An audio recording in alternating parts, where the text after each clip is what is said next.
Hello everyone, good day. In this video, I am going to teach you how to compute for the Incoterms. So in this video, it will only cover the group E, which is the Exworks, and the group F, which is the FOB, FCA, and FAS. Incoterms are series of predefined commercial terms published by the International Chamber of Commerce relating to international laws. So here are the formulas for all the Incoterms. Exworks is equal to FOB minus other charges. FOB is equal to Exworks plus other charges. FCA is equal to Exworks plus other charges. FAS is equal to Exworks plus other charges. CFR is equal to FOB plus freight. CIF is equal to FOB plus freight plus insurance. CPT is equal to FCA plus freight. CIP is equal to FCA plus freight plus insurance. DPU is equal to FOB plus freight plus other charges. DPU again is equal to FCA plus freight plus other charges if by air. DAP is equal to FOB plus freight plus other charges by sea. DAP is equal to FCA plus freight plus other charges by air. DDP is equal to FOB plus freight plus other charges by sea. And DDP is equal to FCA plus freight plus other charges by air.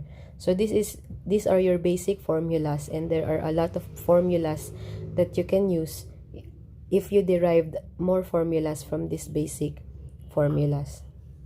So let us now proceed with the computation of your Exworks. So again, the formula for Exworks is equal to FOB minus other charges by sea, or it is FCA minus other charges if the shipment is by air. Example number 1. The given FOB is equal to 45,000, and then the given other charges is 5,000 US dollars. Okay, so for you to compute, you need to write first your formula, which is Exworks is equal to FOB plus other charges.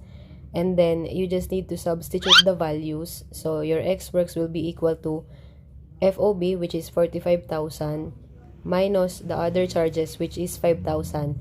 So if you compute using your calculator, the answer for this one, for your Exworks, is 40,000. So 45,000 minus 5,000 US dollars is equal to 40,000 US dollars, and that is your Exworks. Another example for Exworks, FOB is equal to 2,545.32. That is the given FOB. For the other charges, 3% of your FOB, and you need to find the Exworks. So how to compute for this kind of problem? So for you to be able to do that, you again need to write the formula. So you should always write the formula for you not to be misled, and for you to just substitute the values. Okay, so for your Exworks, so the formula again is FOB minus other charges. So you just need to substitute the value. So for your FOB, it is 2,545.32 minus 3% of the FOB. So in this problem, you just need to get the 3% of the FOB, since the FOB is already given. Okay, so you just need to multiply your FOB by the 3%. Okay, and for you to be able to get the whole number of 3%, you need to divide the percentage by 100. Okay, to get your whole number. So it will be 0.03 of 2,545.32 US dollars. Okay, so to continue with your computation, so 2,545.32 minus the answer of 3% of FOB, which is $76.36. So the answer for your Exworks is 2,468.96. Okay, here is another example for your Exworks. Okay, this is a word problem.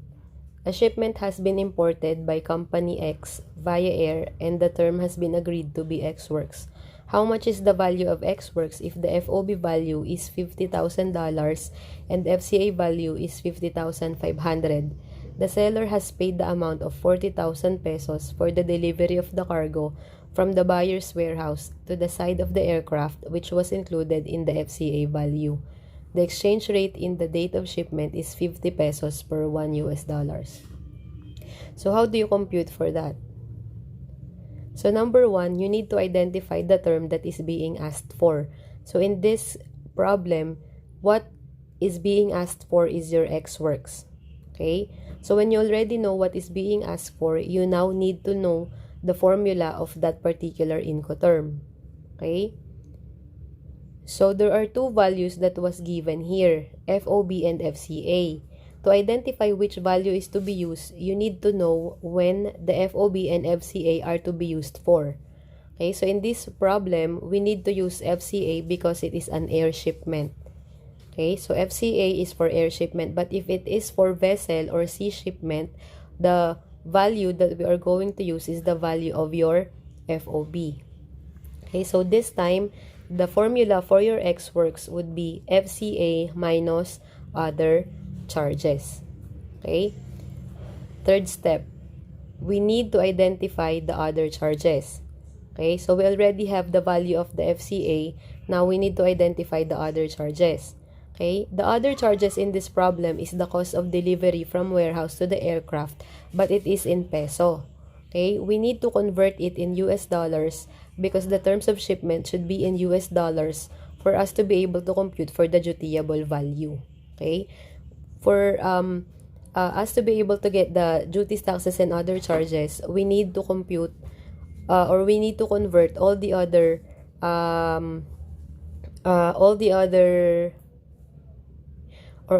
currency into the US dollars. Okay, because that is what is acceptable by the Bureau of Customs. Okay, so in this problem, we have 40,000 pesos and we need to convert it to US dollars. So what we need to do is we need to divide 40,000 pesos by 50 pesos, which is equal to $1, and then you get your other charges in US dollars. Okay, so in this case, 40,000 pesos divided by 50 pesos is your other charges, which is $800. Okay. So in this case, we can now compute for your Exworks by substitution. So Exworks again formula is FCA minus other charges. So Exworks substitute it by the FCA value, which is 50,500 minus the amount of the other charges, which is converted already to the US dollar, which is $800. So $50,500 minus $800 is equal to 49,700, which is the value of your Exworks. Let us now proceed to the computation of FOB or free on board. So the formula for your free on board are the following. FOB is equal to Exworks plus origin other charges. FOB is equal to CIF minus freight minus insurance. FOB is equal to CFR minus freight. FOB is equal to DPU minus freight minus destination other charges. FOB is equal to DAP minus freight minus destination other charges. FOB is equal to DDP minus freight minus destination other charges. So those are the formulas for your FOB depending on the terms that are being used in the problem. Okay, sample number 1. Given Exworks is equal to $40,000, other charges is equal to $5,000. Find FOB. So again, to get the solution, you need to always write your formula first. Okay, so your formula is FOB minus FOB is equal to Exworks plus other charges. So the next thing that you need to do is to just substitute the values. Okay, so FOB is equal to Exworks, which is $40,000, plus other charges, which is $5,000. So you just need to add both of them to get the FOB, and then the FOB value would be $45,000. Okay, let's proceed to the next sample of FOB computation. Okay, you're given CIF 53,427. Your insurance is 4% of the FOB. So your freight is 11% of FOB, and we are looking for FOB. Okay, So for this kind of problem, we need to use an algebraic expression. Okay, so we need to again write down the values. Okay, and then but first we need to write the formula. Okay, so in this case, we're going to use the ones with the CIF and the freight and the insurance. Okay, so your FOB is equal to CIF minus freight minus insurance. Okay, so now let's simplify. Let's substitute first. FOB is equal to 53,427 minus freight, which is 11% of FOB, so that would be 0.11 if you divide 11% by 100 to get the whole number. So you'll get 0.11 FOB minus your insurance, which is 4% of the FOB, or 0.04 FOB. So when you write your expression down, it will be FOB is equal to 53,427 minus 0.11 FOB minus 0.04 FOB. Okay, so the next step is to combine your similar terms. Okay, so you need to add 0.11 FOB and 0.04 FOB because they are both negative numbers. So it says here that when we are taking a negative number, we need to add both of them and then attach the minus sign to your result. Okay, so that would be 0.15 FOB, and that is still a negative number. Okay, so you get your next expression, which is FOB is equal to 53,427 minus 0.15 FOB. Now again, to simplify, we need to transpose the other FOB to the other side of the equation for us to be able to compute it. So your negative 0.15 FOB, if you transpose it to the left, it will be a positive value already. So your FOB, by the way, when we are talking about FOB, it means 1 FOB. Okay, so that is 1 FOB plus 0.15 FOB is equal to your $53,427. Okay, so again, to simplify, it will be 1.15 FOB. You just need to add 1 FOB plus 0.15 FOB. So that would be 1.15 FOB is equal to 53,427.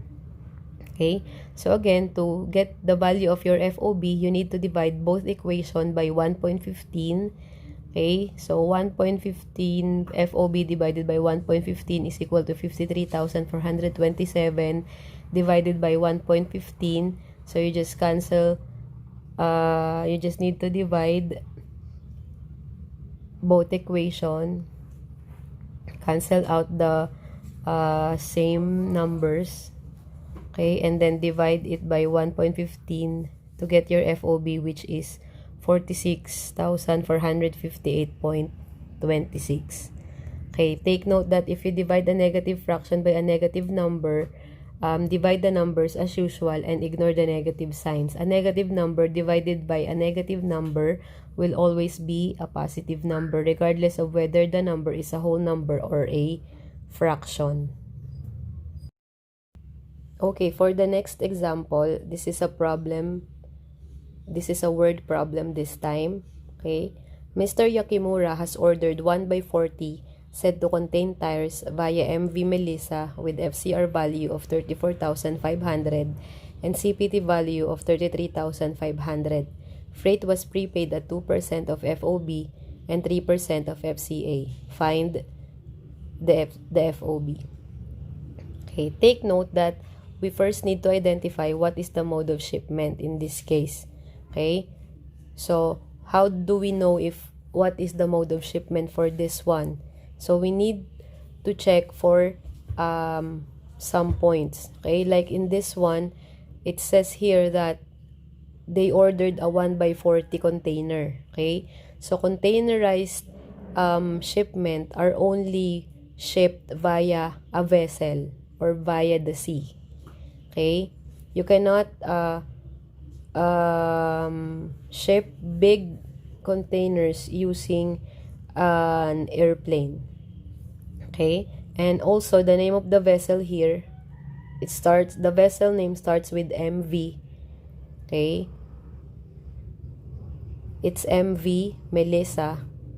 Okay, so it means that it is a vessel, it is a sea shipment. So the terms that we're going to use is the CFR for the sea shipment. Okay, so the given this time would be CFR, which is 34,500. And by the way, we're looking for FOB, which is a sea shipment. So the terms of shipment should be also for the sea shipment. So that is CFR. Okay, so again, the given are CFR, $34,500. The freight is 2% of FOB. And we are again looking for the FOB. So again, take note that to convert a percentage to a whole number, we need to divide the percentage by 100. So that means 2% divided by 100 is 0.02. Okay, so that means 0.02 of your FOB. So again, first thing to do is to write your formula. So in this case, FOB is equal to CFR minus freight. Okay, so just need to substitute the values. FOB is equal to $34,500 minus 0.02 FOB. Okay, and then you combine your similar terms. So you need to transpose negative 0.02 FOB to the other side, and it will be a positive sign. Okay, and so that would be FOB plus 0.02 FOB is equal to 34,500. So you just need to simplify. FOB plus 0.02 FOB is 1.02 FOB is equal to 34,500. Okay, so divide both equation by 1.02 to get your FOB, and if you calculate it, you are going to get the FOB value of 33,823.53. Okay, so this is another example of computation of FOB. Okay, so this is a D group this time. So the given is DDP, or deliver duty paid, which is $45,000. Your freight is $5,000. Origin other charges is $4,000. Destination other charges is $5,000. And we need to find or to compute for the FOB. So you just need again to write down the formula. FOB is equal to DDP minus freight minus destination other charges. So, and then substitute FOB 45,000. For the DDP, the freight is 5,000. And for the D group, we are going to use the destination other charges and not the origin other charges. So your destination other charges is 5,000. And then you just need to simplify it. 45 minus 5,000 is 35,000 US dollars, and that is the value of your FOB. Let us now proceed to the computation of your FCA. Again, your free carrier can be multimodal, so it can be used via air too. Okay, so for free carrier, it is usually being used via air shipment. So here are the formulas for your FCA. FCA is equal to Exworks plus other charges. FCA is equal to CIP minus freight minus insurance. FCA is equal to CPT minus freight. FCA is equal to DPU minus freight minus destination other charges. FCA is equal to DAP minus freight minus destination other charges. FCA is equal to DDP minus freight minus destination other charges. So the computation for FCA is just like the same with FOB. It's just like that you need to identify whether the problem is of sea shipment or an air shipment. So that is where the difference is between FOB and FCA. So this is the example for the FCA computation. So your given Exworks is $40,000. Other charges is $5,000. And we're looking for FCA. So again, just like earlier, we need to write down the formula. FCA is equal to Exworks plus other charges.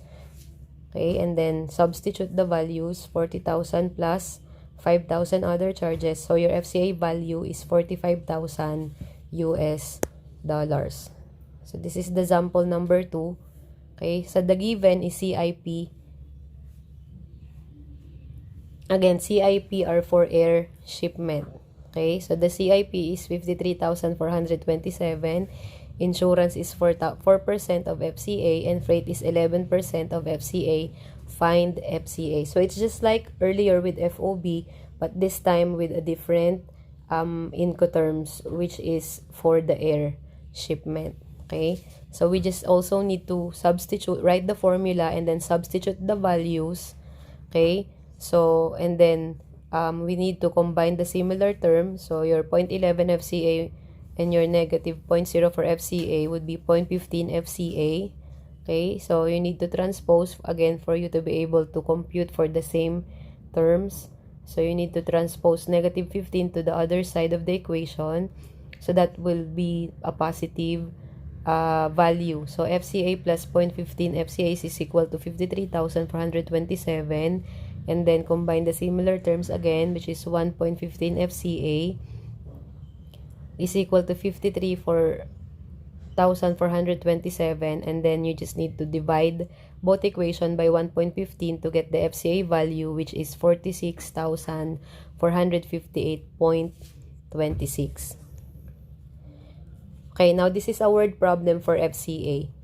This is just like again the FOB, but we need to identify whether it is an air shipment or a sea shipment. Okay, so this time, Mr. Yakimura has ordered 3 boxes said to contain mugs via Airbus CEB 245. So as you can notice that it is said that it was shipped via Airbus. So meaning this is an airplane.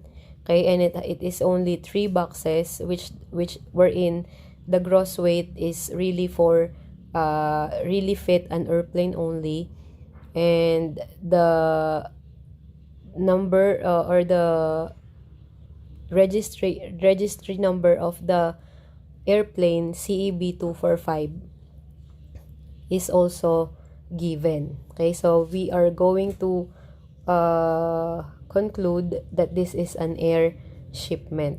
Okay, it has a CFR value. It has again a given value of CFR 34,500 and CPT value of 33,500. Freight was prepaid at 2% of FOB and 3% of FCA. Find the FCA this time. Okay, again, take note, we need to identify the mode of shipment. So we have already identified earlier that this is an air shipment. That's why we are going to use the FCA values.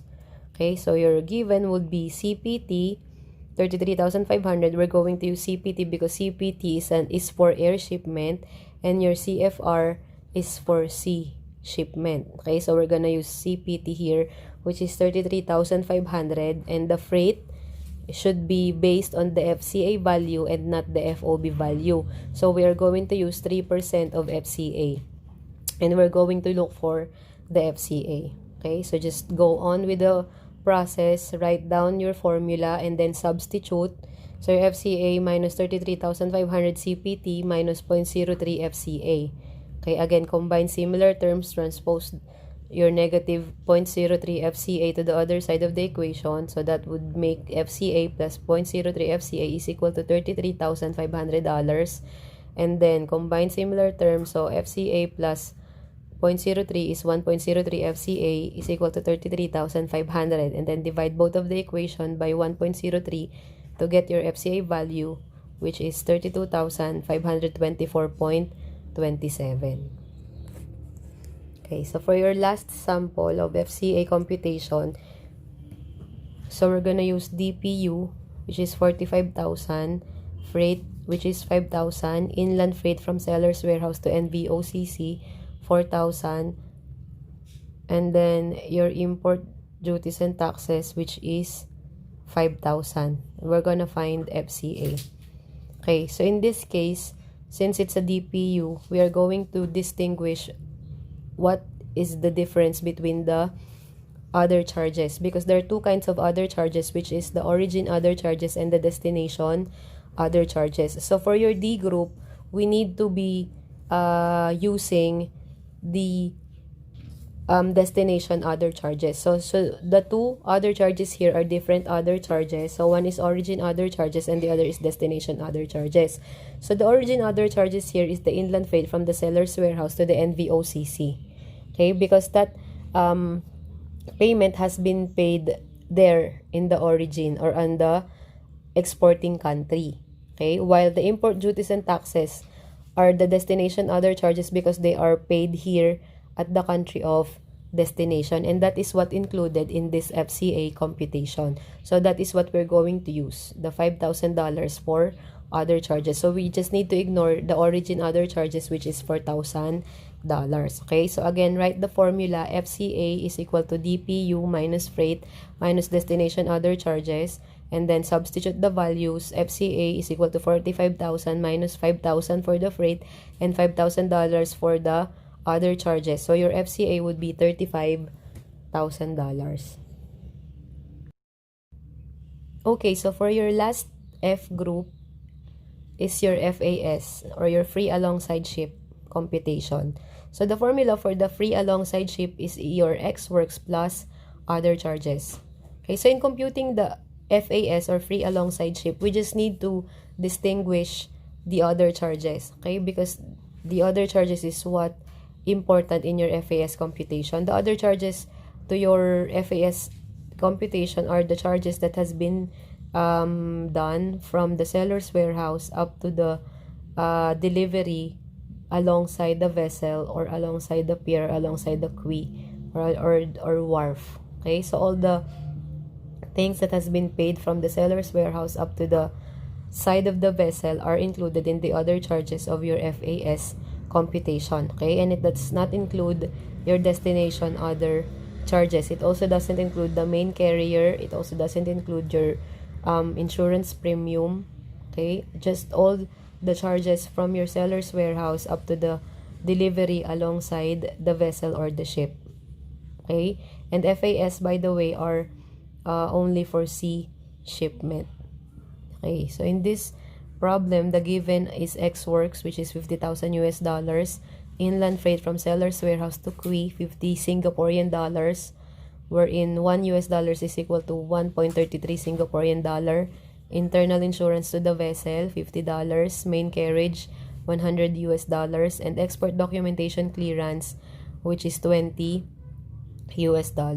Okay, so to compute, we need to identify the origin other charges first. Okay, again, as I've said earlier, main carriage is not included in the origin other charges, so we just need to cancel out the main carriage. Okay, and then the inland freight, notice that the inland freight is on Singaporean dollars. Okay, we need to convert it to the US dollars. So we need to convert 50 Singaporean dollars and divide it by 1.33 per 1 US dollars, and you'll get 37.59 US dollars for your inland freight. Okay, we can now compute for your FAS. So again, write down the formula. FAS is equal to Exworks plus other charges. So FAS is equal to $50,000 plus your inland freight, okay, plus, which is 37.59 plus $50 which is your internal insurance to the vessel, and then the export documentation clearance, $20. So add them all up and you'll get your FAS value of 50,157.59. So we just ignore the main carriage because that is not included in your free alongside ship other charges. Okay, so that's it for your E group and your F group. So that is how you are going to compute for them. But for in general, the things that you need to remember in the computation of your Incoterms are the following. You need to always memorize the formulas. Okay, it is important that you know all the formulas and all the derivatives formulas that you can use for that particular Incoterm. Okay, because remember that the formulas can always be interchanged. Okay, also always remember to follow the them.This rule. Okay, and the first thing to do is to substitute the given to the formulas. And then remember the rule in our algebra that when you are transposing numbers, the sign should be changed. Okay, so for example, you are transposing a positive number to the other side of the expression, it will be negative. Okay, so when you put the negative sign to the other side of the equation, it will be positive. So that is one of the great rule that you need to know in the computation of Incoterms. Okay, and also know the rule of cancellation of similar terms. So when there are similar terms, you can just easily cancel them out. And again, if the given is a percentage of a number, you can always compute the percentage and then substitute and then continue on solving the expression. So that is how you going to compute for the Incoterm. So if you can simplify it to the simplest form that it can give you, then that is the better thing to do.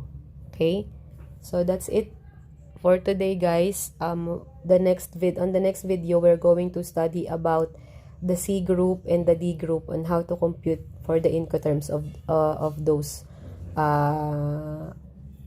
terms. Okay, thank you guys and have a great day. Bye. Let it go, let my body go, make our bodies high.